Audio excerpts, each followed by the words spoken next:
Okay. So, ayan. DIY na lang kami ng bracket para sa busina at MDL. Ayan.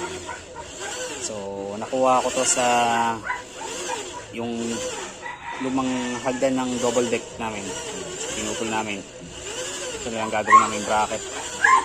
Kabitan ng busina tsaka ng MDL. Ayan, ganyan pwesto niyan.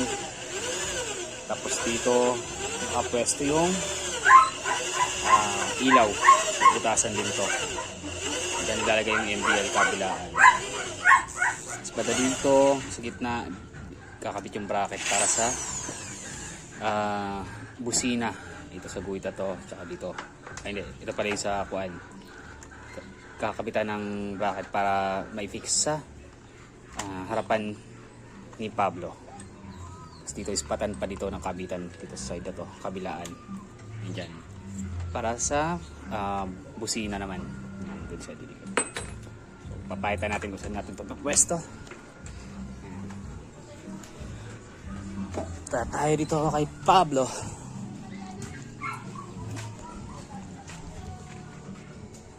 So ayan, nakakaganyan yan. Ayan. Yan siya ikakabit, paganyan sa side na yan. Diba? Ayan. So, pero bago natin ikabit, pinturahan natin ito ng bago para kuminis naman, gumanda-ganda yung kulay. Kasi luma na ito eh. Sprayan natin ito ng Pilox na black. Okay? Ayan. Iluputasan pa yung para sa mga bracket. Paano lang natin yan. Pagkatapos papakabitan natin yung MDL tsaka yung busina. Tignan natin matapos to.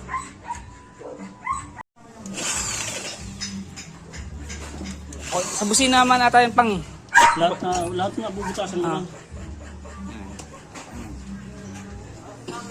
So dito namin yung tinanggal. Yan. Ito yung lumang hagdan ng double deck namin. So pinutol na namin. Ito ko kinuha yan. Tapos sa kayo lang dulo. Ito yung pinaka-hook. Kasabit lang ito eh. Tapos dun sa may kabilang dulo. Pinutol na namin yung isang yun yung step na yun. Isang ganito.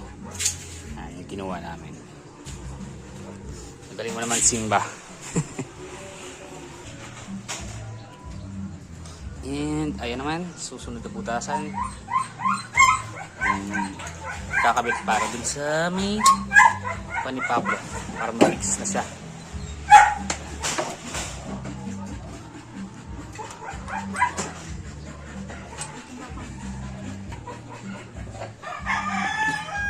Yan, so butas na butas.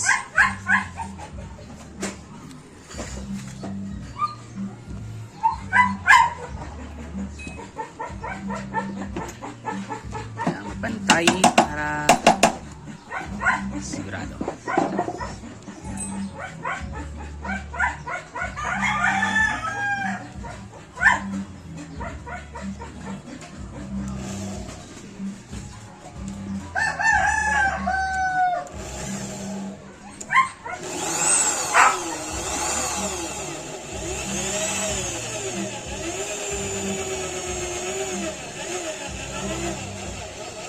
Siyempre, powerhouse ang gamit natin na pambudas.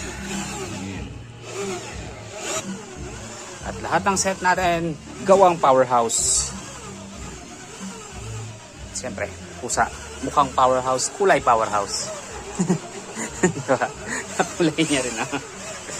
Yan. So pagkatapos yan, may kakabitan natin yung ilaw ni Pablo. Isa tayo makakabiyahe. So, yan, nabutasan na. Pero, lalakihan pa natin yan. Lalakihan ng konti yan para ayos. Para lusot talaga. Palit lang ng talim.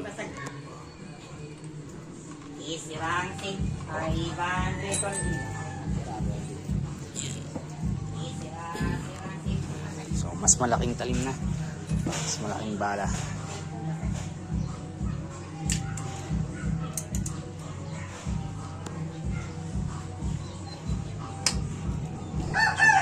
para mas menos gas. So DIY. DIY lang.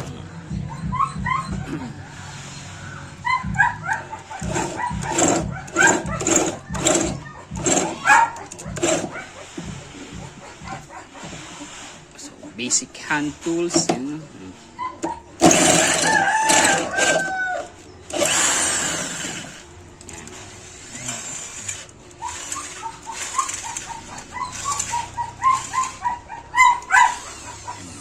Okay, so yan. Pag na butasan na, i-fix na lang yan. Spot na lang dito. Yan. May spot na lang yan. Alright, so ito kasi, dito to nakalagay. Dito to ilalagay. Nakaganyan yan. So tignan natin kung lulusot na yung ulo ng kwan. Screw. Yan, nandito kasi yan sa likod. Ayan, so lusot na. Okay na. Okay na to pa! Lusot na. Okay na pang. Butas nito. Lusot na. Ayos na. Yung sa ano nito? Yan, talang. Yan kasi sa busina. So, tignan natin kung gaano kalaki yung ng busina. Tornilyo ng ng headlight pala. Ito yan. Kailangan malaki-laki. Taurus. Kailangan lakihan kasi malaki to. Kaya kailangan talaga laki ng butas.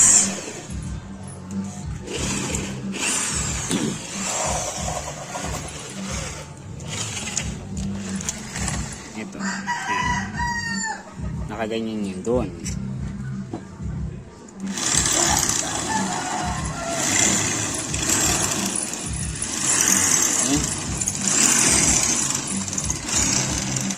Update tayo pag okay na.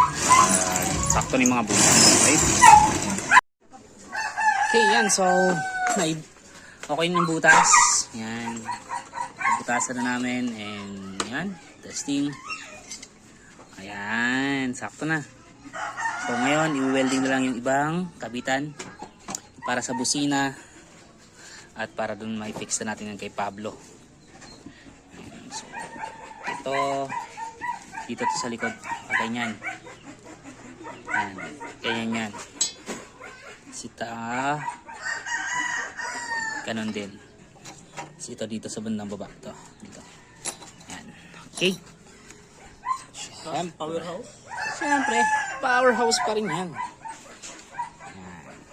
Ito sa welding machine. Gawang powerhouse. Built tough. Ayan. O, diba?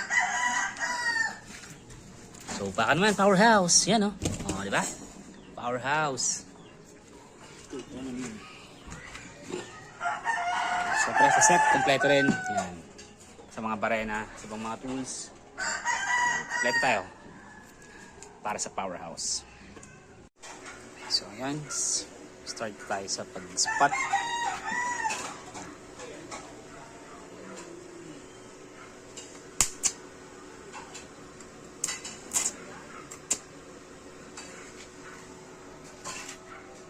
Sat lang yan sa mata.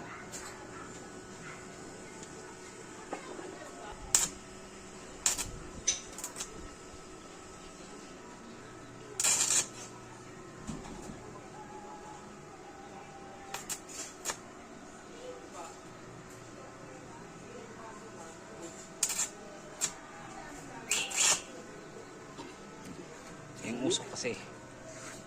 Yan ang masakit sa mata, yung usok.